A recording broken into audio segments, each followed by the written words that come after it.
Welcome to the 1% Insight. Today, I'm joined by founder and CEO of Indeemo, Eugene Murphy. Eugene's company has an in the moment video research platform that leverages mobile, video, and AI technologies to give you a direct, unfiltered, contextual understanding of what really matters to your target audience. This conversation is one you won't want to miss. Welcome to the show, Eugene. Thanks, Jack. And great. It's great to be on. Thanks for the opportunity. Let's go back to how it all started and maybe just kind of deep dive into, what did you study in college, or did you have any particular interest that led you into this career? So I did an engineering degree in UCC. Interestingly, last year in university, I'd done some work placements with engineering companies, but in the last year of civil engineering, I was walking out of the drawing office one night, and there was an application form for a US investment bank called Salomon Brothers. So I said I better fill it out and get some interview practice. 7 days later, I did an interview in the Max in UCC. 1 week after that, I was in London for 2 days of assessment center, and within 3 weeks, they'd offered me a job doing technology at an investment bank. So I suppose from the very get go, I was kind of pivoting my career. So I did a bit of research on Salomons. This was before the internet, believe it or not. I went into the library to see what they were all about and just realized that they were an amazing, amazing bank with an amazing reputation. So I started off my career in London, jumping straight into technology, and kicked it off from there. What we like to chat about on the 1% Insight is the challenges that people experience as they're growing through their career. So during that phase of just in the door after college to, Indeemo, how did that kind of phase of your career look like? Yeah, so I'll tell you the story. So the first 3 years, I went into Salomon Brothers. So I started off in technology as a graduate, and I started off doing systems administration and worked on the trade floor tech support team.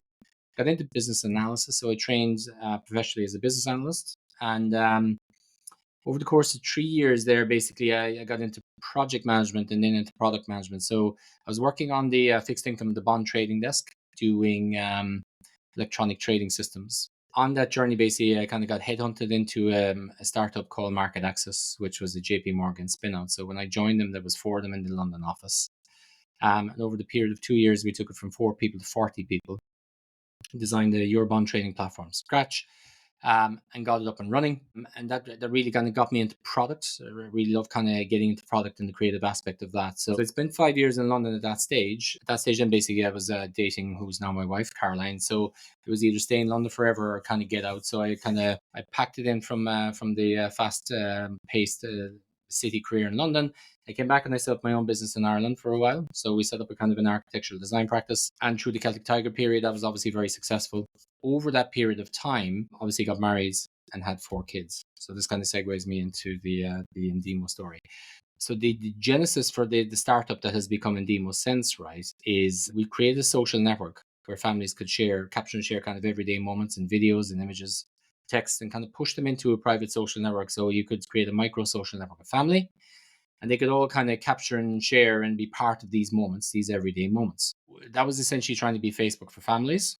We can get into the challenges of that in a minute, but essentially over a kind of that journey, then we went out, we raised money, but essentially we pivoted into that social network, into the business that is Indeemo today. So that first phase, we can double click into that, was very, very challenging because you're taking an idea where you're sitting at the kitchen table and then you're trying to go out and conceptualize it and raise money and all those things. So that was challenging. That was character building. So we can dig into that if you want, check it. Yeah, that would be super. And like a lot of the audience as well would be maybe people primarily in kind of B2B marketing roles, but there's also founders, maybe first time founders that are looking to start their own business. We've had a lot of guests that have been in the services industry, which wouldn't be very product focused. It would be kind of more B2B in that sense of professional services. So anything from the agency type of model or consultative business models as well. So we've had a few of those guests speaking about how they found, especially the first couple of years, starting off their business. It can be a daunting task for many people to go through, and it's a big leap, especially coming from a career that is, very safe, great wage, all those things you leave behind to go after your dream of that company. So in those early days of Indeemo, and you kind of touched on it there, it'd be great to go into it. Like, how did you find those first couple of years? Yeah, so I think, look, if you go way, way back to the start of it, there's, to leaving that job and kind of taking the leap, right? It's kind of a chicken and egg scenario, right? So you need to raise money to build products, to build a great product. And if you got a great product, then you'll get more users, and that'll bring more money. But the investors want lots of users before they put in the money. So there's a bit of a circle jerk going on there where it's very hard to kind of prime the pump and get going. Right? And that can be the hard part. And everybody has to go on the journey, right? So every founder essentially goes on the same journey because you're turning a brainwave into a business, right? Okay.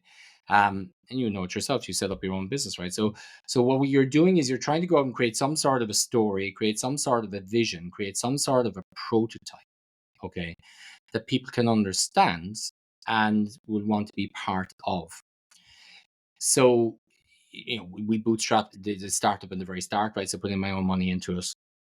And in terms of building out team and challenges, it's hard to find people, right? Because nobody's going to jump in and quit their career to join some crazy dude in Cork who wants to build the next social network, right? So that generally is not a good way to hire people. So actually, we started out with interns and graduates out of the colleges. So the very first people we started working with were interns. So the first person I heard, I went up to UCC one day, went into the careers office. There was 2 or 3 interns floating around that couldn't get jobs for the summer. We pulled them in, and basically over a period of 6 or 8 weeks, we hacked together a prototype. Now, the prototype is working, and suddenly you've got a product. And then you go and you'll talk to people and you get some feedback on the product. And then you start, trying to find investors, right? So, but where do you start, right? So, what's the first, where are all the investors?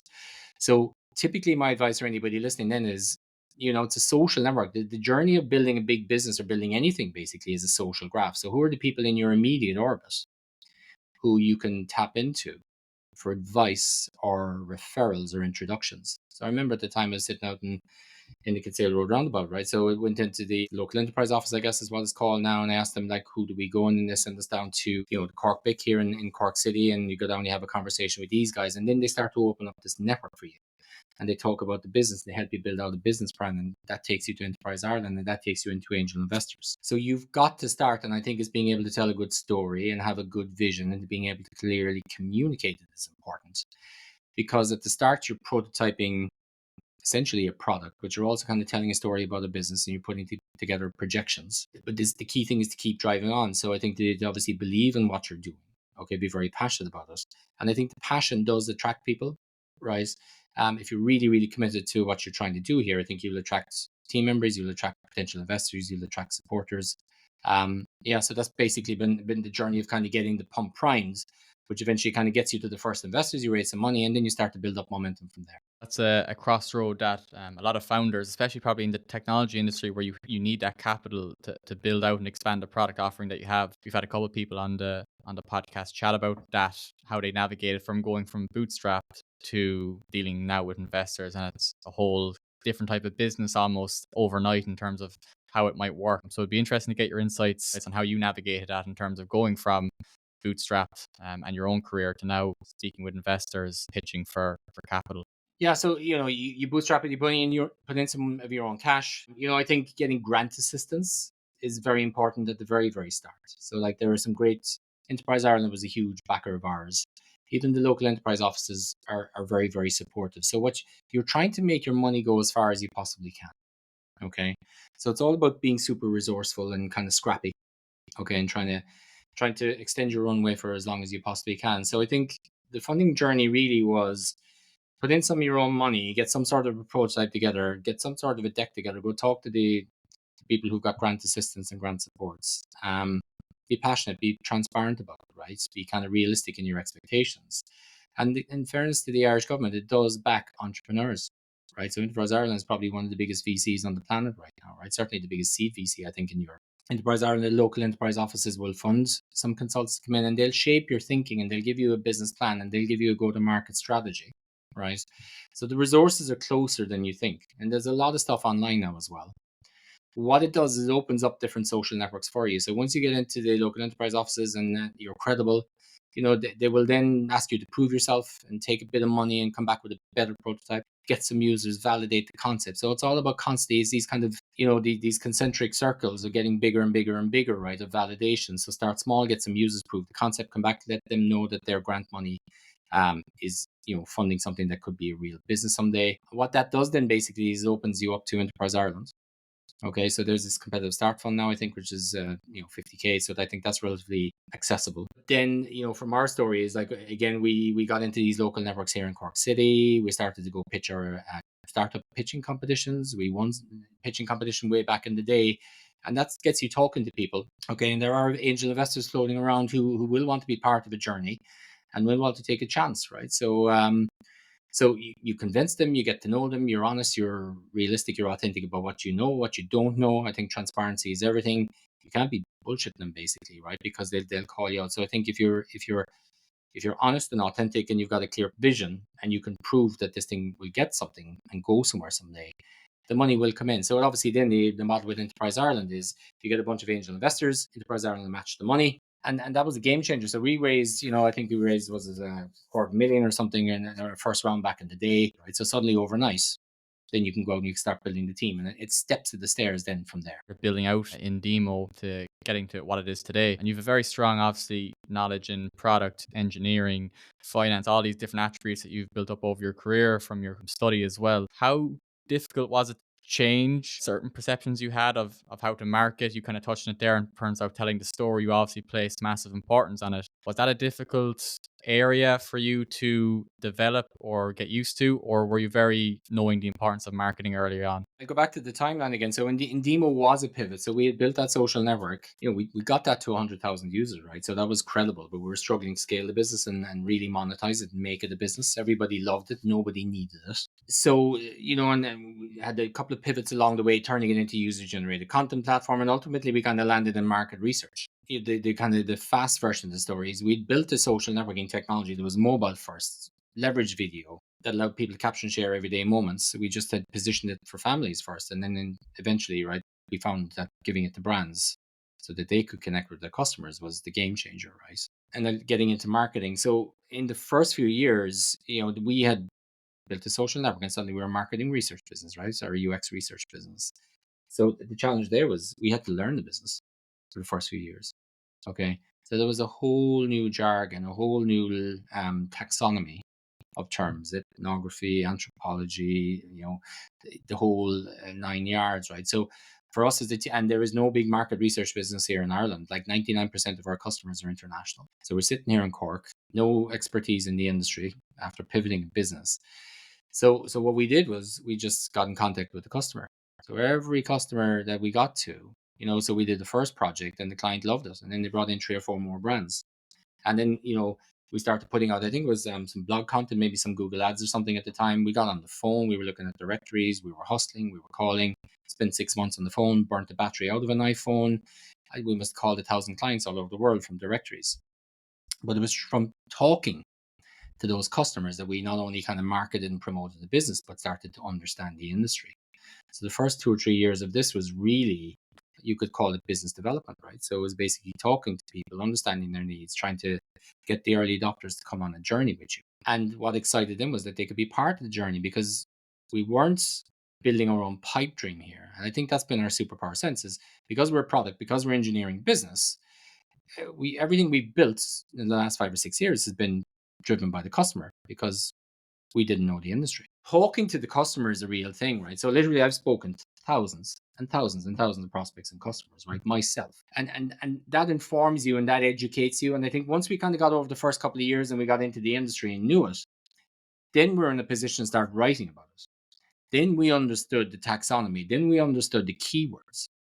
And then what we got into then is actually creating really compelling targeted content that was useful for the customers, obviously optimized to the nines for SEO. And you start to layer on kind of Google ads on top of that. And that's been the main kind of driver of inbound. Like we are pretty much still very much a totally word of mouth inbounds business, believe it or not. And it's kind of writing useful content, understanding the industry, and kind of being super optimized about these things that you go after targeting. So from a marketing perspective, that's been our journey to kind of where we've got to now.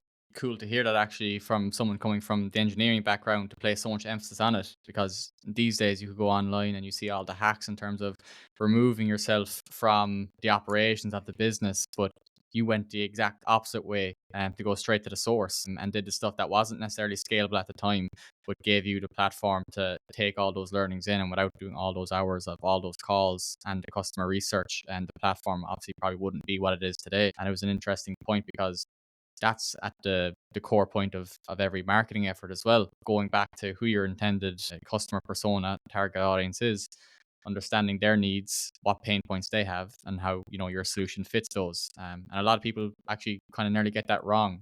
We had Pierre Rubel, who's a B2B marketer, top class on LinkedIn. You should check him out. Um, who gives daily tips on B2B marketing, and he said on the podcast a couple months back, a lot of people go to create a solution and then they look for a problem after creating the solution, where he kind of says, and you just said the same thing, go back to the problem, create the solution to solve the problem, which sounds very easy in theory, but probably gets overlooked a lot of the time in business. It does actually, yeah. And I think, look, and I think that that will always be the way, because people kind of build what they know, okay, with what they're excited about, right? So you kind of start with from what you know. I think we got away with it because the first half of this startup story was building something that I was very very passionate about that probably nobody needed.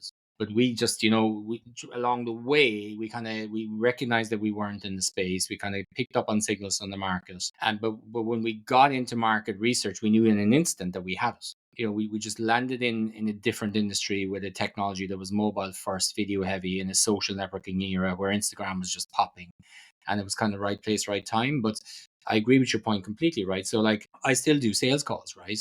I'm on the phone even today. We are shaping the product and shaping the business model in consultation with clients, right? Because things are changing so bloody quickly, right? So you, like, customer centricity is the only thing that matters, right? You, like, put the customer at the center of your organization and just stay there, right? Because they will tell you what their pain points are, and they will tell you what they need.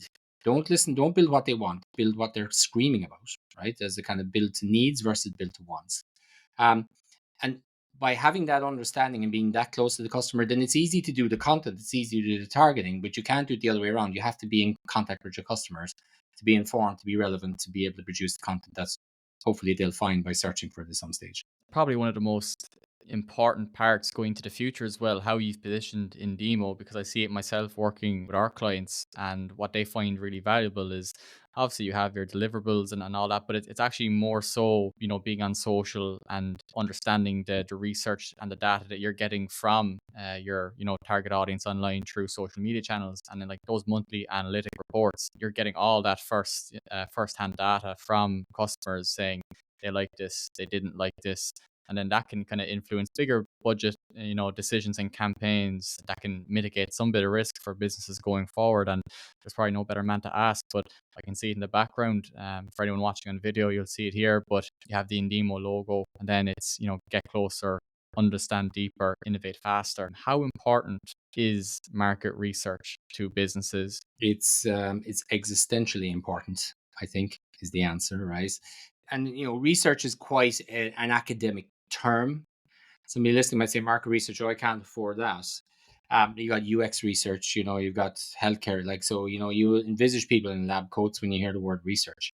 Like, what we talk about today is we talk about understanding. So if you're kind of to back out of all the jargon that I spoke about earlier, which is awesome for keywords, by the way, and kind of organic content, really what everybody's trying to do is they're trying to understand their customer better, or they're trying to understand their colleague better. Like, we live in a context now, like, that the rate of change of everything is insane, right? So especially since generative AI has popped. So it's, you've got digital transformation, COVID's right, everything went online. Every customer journey is, like, we did a project last week where one of our clients is trying to understand how people are buying groceries on TikTok in Vietnam. And they're using a technology built in Cork basically to figure that out, right? So that's crazy, isn't it? But that statement is, okay, so now you're buying groceries on TikTok. What in the hell is going on, right? So how do I figure that out? Okay. So getting back to the point, right? There's so much change going on, and it's accelerating. And pretty much every business that's going to be created now is going to be partially, if not entirely, digital in nature. Okay. Like, it's going to have an app, it's definitely going to have a website, you're going to be on social, right? So you click and collect, Alexa, bring me milk. So, like, the days of meeting the person who makes what you buy are pretty much over, right? So it's very hard to understand them and meet them face to face. It's impossible for a digital business to meet their customer face to face, right? So going back to your point, so what people are looking at historically, and this was our story as well before we built Indeemo, is you're looking at analytics, you're looking at pie charts, you're looking at graphs, and you're wondering why is this going up and why is this going down? And it's impossible to tell by staring at analytics. Okay. So what we do then with Indeemo, right, is we leverage kind of private social networking style user experience and video to help the brands or market research consultancies connect with consumers, and the consumers get paid to take part in these studies. And for a day, a week, a month, or even a year, the consumers are kind of completing tasks or doing activities in video or screen recordings or taking images to show the brands or the researchers what they're doing in everyday life, right? So the power of what we're doing, this in the moment research, is we allow a brand, could be based in New York, right, to be connected with, they could be based in Silicon Valley, for example, and understand how people are, reading their stories or searching in Indonesia, or how people are buying TikTok groceries in Vietnam, or how people, shop for, their next EV. So we get them closer using video so you can actually see what's going on, and you can see them standing in the showroom, and you can hear them after they've just bought that product or after they've had a crappy experience, and you can see it in video. And now basically you can rely on video because you can trust it, right? So coming back to your point, how important is market research? It's absolutely existential, because if you don't understand your customers, you're not going to deliver a great customer experience and you're going to go out of business, right? It's as simple as that. So like understanding your customer is critical, and increasingly understanding your colleagues, your corporate culture, your employee experience is critical, because if your team aren't happy and firing on all cylinders, you're not going to be delivering a great customer experience as a business. So a lot of the research we support right now is looking externally outside the room. So what are my customers thinking, and what are they doing, what they think about our customer experience, but also how are my colleagues doing, and how is that graduate onboarding experience, and and understanding what they think about your rebrand or that recent merger. We're doing it all using a kind of a video first social networking style approach. Have you noticed, maybe, I suppose, the last couple of years have been very transformative in how people are, researching independently? Something that we're looking at a lot at the moment is that a lot more B2B buyers are doing independent research before they're ready to, actually reach out to suppliers, and actually make that inquiry in terms of pricing and the kind of the more bottom of the funnel activity. So a lot of people are doing a lot of research independently by themselves online, like you just mentioned, digitally, Mhm. and before making buying decisions. And obviously that has a huge impact on a majority of businesses. Obviously B2C is the exact same. They're going on TikTok, they're looking at products like you just mentioned as well for the different sectors. Yeah. How have you noticed, or have you noticed any trends maybe of the consumer and how they're, doing research online now? But from a consumer perspective, it's like social's huge, right? TikTok is huge, right? Like the music industry is pretty much gone on TikTok and pretty much stay there, I would think, right? So I think, we work with major global consultancies, a lot of global consumer brands, and they're all obsessed about trying to understand, Gen Alpha, Gen Z, the impact of influencers, social media behavior, media consumption.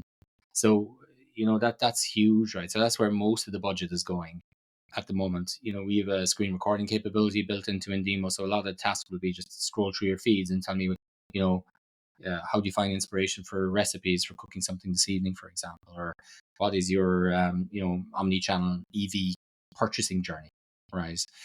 So, this that brings me into, in a consumer context, it's omni-channel. So we look, they'll see something on social, they might go search, they might go in store, but they might go back home and buy it online, right? So omni-channel journeys is kind of the bedrock of all the research we do. Everybody's trying to figure out purchase journeys, trying to figure out decision journeys. What we're very, very good at is kind of helping them walk in the shoes of these consumers for a period of days, or it could be 6 weeks, 8 weeks, if you're buying a car, for example, and let that consumer record their journey, and kind of share what they're doing when they're doing it. So that's kind of the table stakes of every project we do. I do think, just in terms of search and purchase journeys, I think we're moving from search engines to answer engines. Okay, from a generative AI perspective, I'm talking to ChatGPT in my car now and having conversations with it personally, about stuff. I've got a 14-year-old daughter. She doesn't use Google. She never has. She's, very friendly with Siri. So if you look at Gen Alpha coming through, they've probably never typed anything into Google in their lives. They're talking to technology, and suddenly this AI thing has popped now, and it's just the low latency, perfect dialogue. We're talking to software now. We're talking to AI. So I think that's going to have a profound impact going forward. From a consumer perspective, I think AI is a complete game changer. You like that point actually in terms of trying to track to the best of your capability, because it's nearly impossible for the majority of brands who aren't undertaking research or using solutions like yours at Indeemo to track that buyer journey, because a lot of it's invisible now, obviously, with privacy, and what once was a lot easier Interesting. to track. Yeah. It's very difficult from a marketing point of view to really say, these actions led us to this sale, and we tracked it from start to beginning. It's very hard to do it. Like, so I really like the concept that you have at Indemo, and Yeah. it could be solving a huge issue, especially in B2B. That's very interesting. And I look at attribution, and it's been shut down, right? It's very hard to do attribution digitally now on a standalone basis. Privacy is critical. I think the days of, obviously cookies are over, right? I'm not a marketing expert, but, so like one of our core principles here is kind of data privacy and data safety. Like brands need to have, a transparent connection with their customers now, right? And you can't be kind of cooking your way to understanding, right? So, I think what we do then is when people take part in a research project, the consumers pay to take part. They know the brand wants to listen to them. The brand is authentically kind of trying to understand them. And there's an opt-in consent form, and the data privacy is all taken care of, and the consumer gets paid. And it's almost like a fair exchange for kind of real life understanding, right? So it is interesting. I think, analytics are and cookies and all these kind of things, they're being blocked at every kind of step of the journey now. And omni-channel is like, it's impossible to do it. So our whole approach then is just connect with the customer and let the customer take you on their journey and try and figure it out from there. So we play very nice with analytics because everybody's investing in big data, and there's the analytics coming out of your ears right now, but they'll only tell you so much.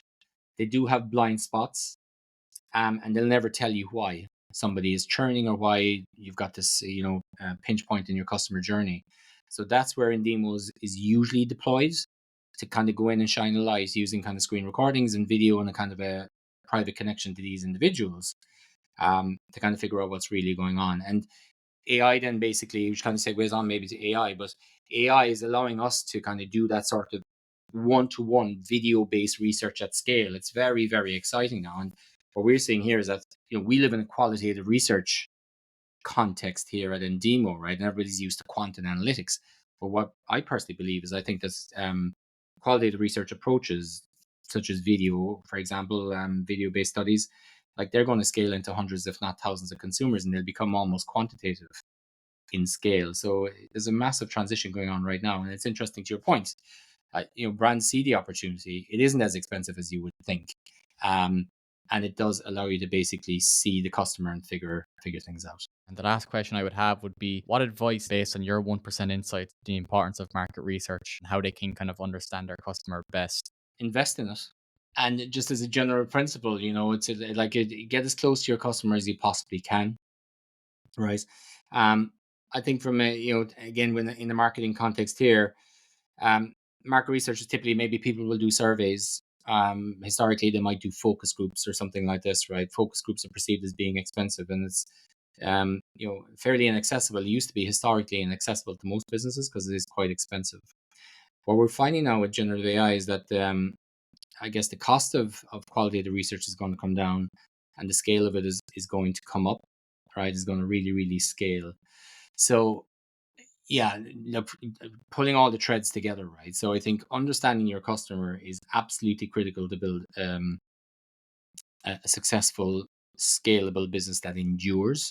If you want to kind of have a successful business, you must be building something or delivering something customers actually need. So what's their pain, right? It can't be something that they kind of want or would like to have. Um, so the advice then would be to, invest in market research in any guise, by the way, and just be informed about what your customer really wants. Like depending on where you are in the spectrum, like you could be a large brand, you should pick up the phone and contact Indemo, and they will show you how to do it. But if you're at the start of a startup journey, just go talk to people, talk to your target customers, right? So anywhere along the spectrum from an entrepreneur like yourself, Jack, starting out, right, doing very, very well, to a multi-billion-dollar business, it's just about being in contact with your customer, right? And funds are light. You talk to them and you have a conversation with them. If you have the budgets, you can come and talk to a company like Indeemo. If you're a multi-billion-dollar brand, you'll be going to global consultancies who'd probably be working with us. But you got to start. You got to get close to the customer, and when you do that, you get a deeper understanding of what they really need. And when you figure that out, you can build something that they'll actually pay for. Thank you today for sharing your 1% insights. Where can our audience find you and Indemo online for their own research? Yeah, fantastic. So look, I'm on obviously LinkedIn. I don't tweet very much anymore. And indemo.com, INDEEMO.com, and check us out. Brilliant. Thank you very much, Eugene.